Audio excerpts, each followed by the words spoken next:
Starting.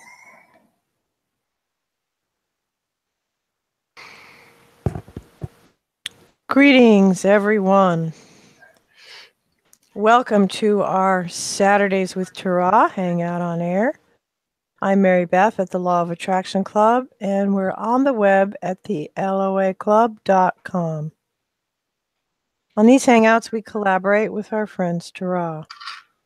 This Hangout is the summary of our theme for the week and continues on our member conference line with live Q&A.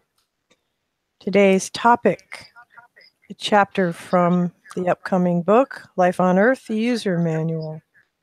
This is Chapter 4, The True Purpose of Your Life and Other Fictions.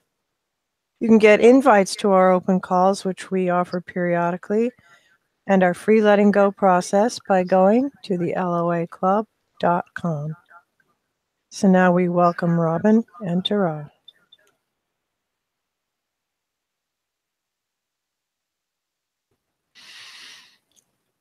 From Tut, the Universe, through Mike Dooley. It's so tempting to look at your present life situation, at whom you're with, at where you work, at what you have and have not, and think to yourself, this was obviously meant to be. I'm here for a reason. And to a degree, you'd be right. But you are where you are because of the thoughts you used to, and may still, think. And so you are where you are to learn that this is how life works, not because it was meant to be. Don't give away your power to vague or mysterious logic. Tomorrow is a blank slate in terms of people, work, and play, because it, too, will be of your making. You may again have that sense that it was meant to be, no matter who or what you've drawn into your life. But nothing is meant to be except for your freedom to choose and your power to create. All of you at some stage or at many stages ponder the meaning of life. And as you cast about for answers, many of you feel that there's something beyond this physical thinking you that knows what those answers are. We agree, there is. What then is the purpose of life?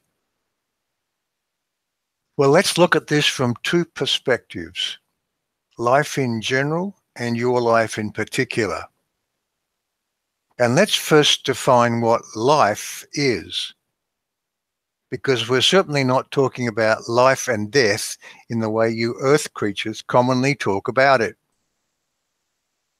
From our non-physical perspective, there are transitions, but there is no such thing as death. And there is no concept of time. And so life exists timelessly. As we discussed in Chapter 2, everything that exists is within the collective consciousness of all that is, or source. From the non-physical perspective of our question, you could describe source as timelessly alive. And everything that emanates from it is likewise timelessly alive. These emanations are the individuations that are, for example, you and us and the other conscious entities you intersect with. The reason in general that we all exist is that the essential nature of source is such that desires form within it. Desires lead to choices and to experiences and to new desires. And so life evolves. You and we are all parts of source experiencing itself. You exist because you were born out of one of those desires, and you made choices, and you had new desires, and you evolved to the conscious entity you think of as you, and you mix it up with the other conscious entities you attract into your virtual reality.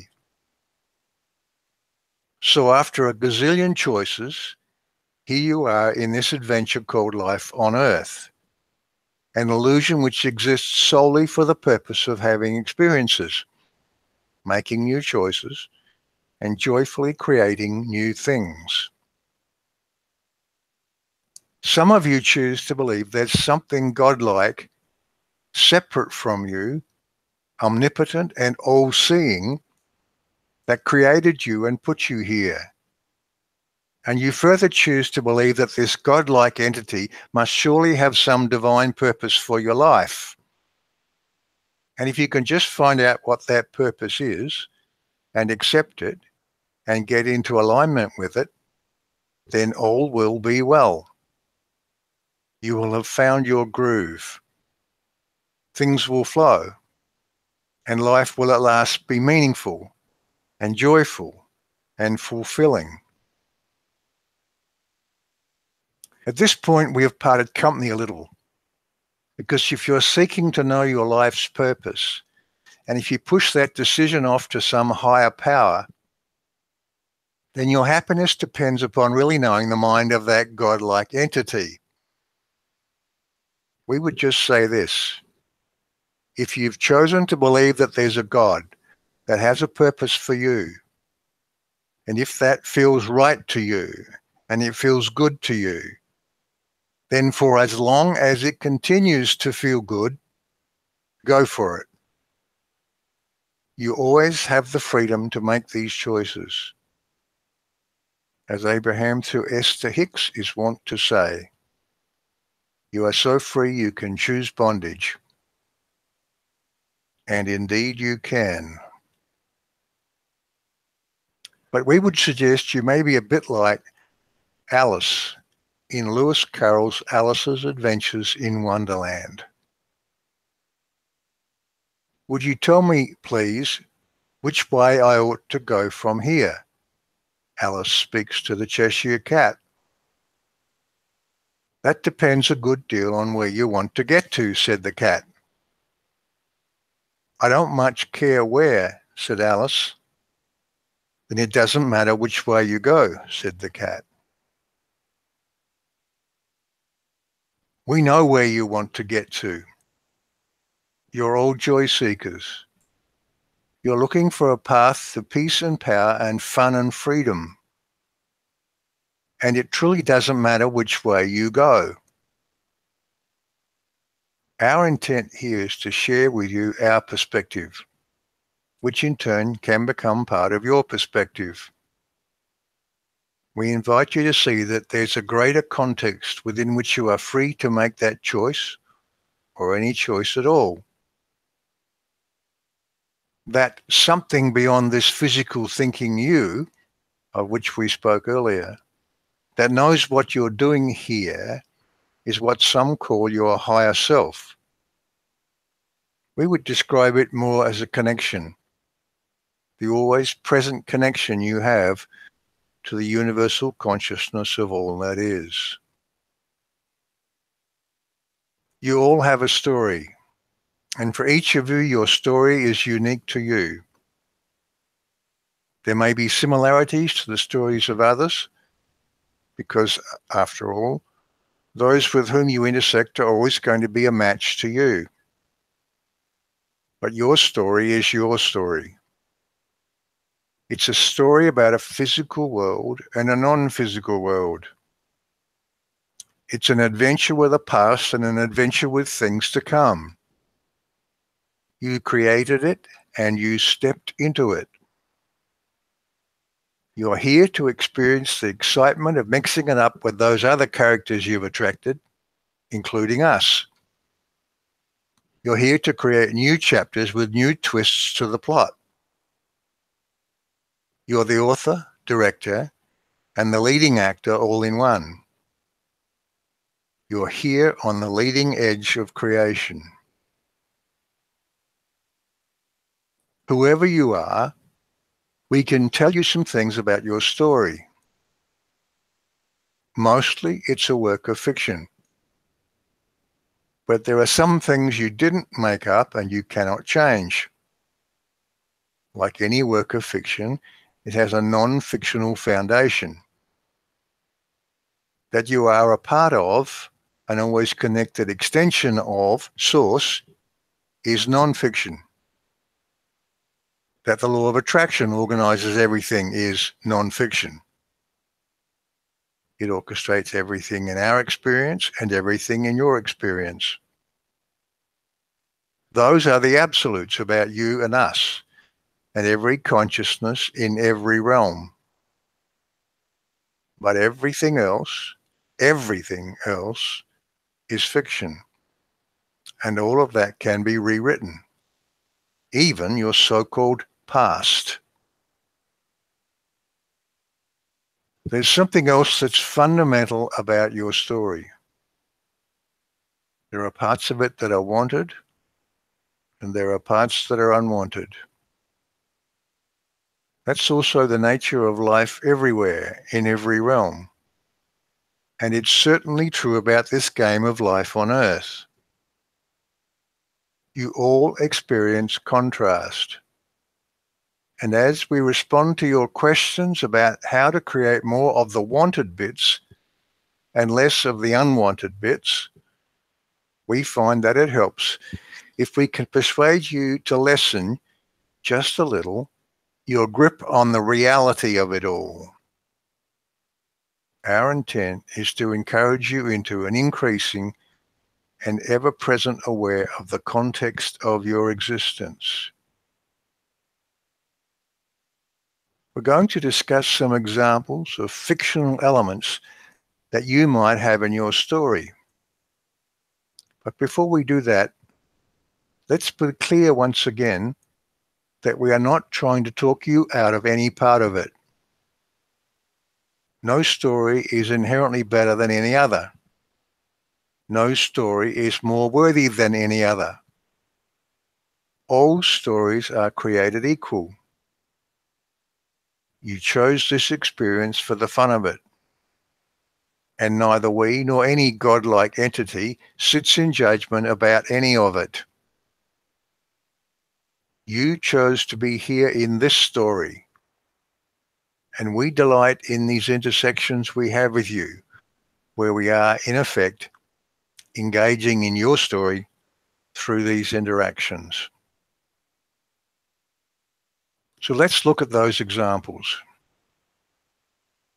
Do you believe or disbelieve that your life has a particular purpose? And if you can find out what that is, things will flow.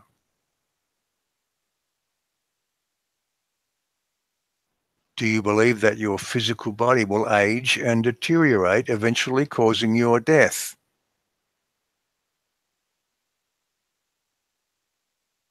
Do you believe you've had past lives and prior relationships with others living now? Do you believe that the world is a purely physical world and after death there is nothing? Do you believe that something non-physical is looking out for you and orchestrating things for you? Do you believe that you live in one shared world with everybody else on the planet? Do you believe that the alignment of the stars when you were born tells you what sort of person you are? As you heard these examples, did you find yourself thinking, yes, I believe that, or no, I don't believe that? Those are belief choices. None of them is right or wrong. They are simply choices. And they are self-sustaining. Because having made them, your world, unique to you, conforms. Making a belief choice is a conscious act. But then when you practice them deeply and permanently into your subconscious tapestry of expectations, they become your story. They become the screenplay of your movie. Mostly you never consciously revisit them again. They're just the ever-present, always there facts of life. Let's spell this out in some detail here. We call those belief choices self-sustaining because once made and aligned with, which means practiced into subconscious solidarity, by law of attraction, they attract the physical and non-physical reality that wraps itself around you, which in turn proves that the choice you made was right. Do you see how that works? You make a choice, the world conforms, that proves the choice was right. And pretty soon you've forgotten all about the choice, and then that's just the way things are. Well, we're here to remind you that the world out there is actually in here. It's all an inside job. When you make a new choice and align with it, you create a new reality. So think about your created world as it is right now. If those past choices of yours are serving you, we say, play on and have fun. If they're not serving you, if they're causing some of that non-wanted stuff in your life, we encourage you to see them as variable. You're not trapped by any of them. You can choose and choose again. Now we know we're using words like play on and have fun and calling life a game. And we're always encouraging you to lighten up about everything. We're doing that consciously and deliberately, even though some of you react quite strongly to those words because you think it makes it all sound trivial. You say things like, surely there has to be some more lofty or divine purpose to it all. We say, when you get to that place of understanding, to the state of ongoing awareness of your own divinity, you will find that there is nothing more fulfilling than putting your hands in the clay of all that is and creating new things. Your true purpose, the very reason you eagerly chose to be here, is for the joyful experience of creating in this very focused space-time world. Knowing who you are is truly profound. It's the doorway to that place of peace and power and fun and freedom we talked of earlier. And there is nothing less trivial or more purposeful or more important in heaven or earth than being in that place. Do you want to step into a version of the world where all your relationships are loving and fun and mutually supportive? You can. Do you want to have enough money so that no decision you want to make is ever constrained by whether you can afford it? What fun. And yes, you can. Do you want to enjoy vibrant health for all the time you choose to be here in this virtual reality? You can. Do you want to be in a state of ongoing and ever-present awareness of who you are and the power that you have? You can. And now let's get to a few seemingly more outlandish desires. Do you want to be able to defy gravity? to levitate, to fly? You can. Do you want to be clairvoyant? You can. Do you want to be consciously aware of more than one version of your reality? You can be. Do you want to be independent of time? Would you like a rewind button that lets you go back and explore different scenarios? You can have one. Can you see that all of these are just belief choices, and you're always able to re-choose any of them? Are you beginning to see the power that you have? And are you beginning to recognize that having fun exercising that power is the very reason you exist? So our encouragement to you all is to hold your beliefs lightly, even those core beliefs that seem so fundamental to who you are. They are all choices you made. They are all choices you can revisit. You are the master of your destiny. And if you want to, you can move a little each day more and more into the awareness that you are never a victim of circumstances. You are the storyteller. And yes, this story is in the fiction section of the library, but it is a magnificent story. Writing it and telling it and rewriting it and retelling it is why you are here.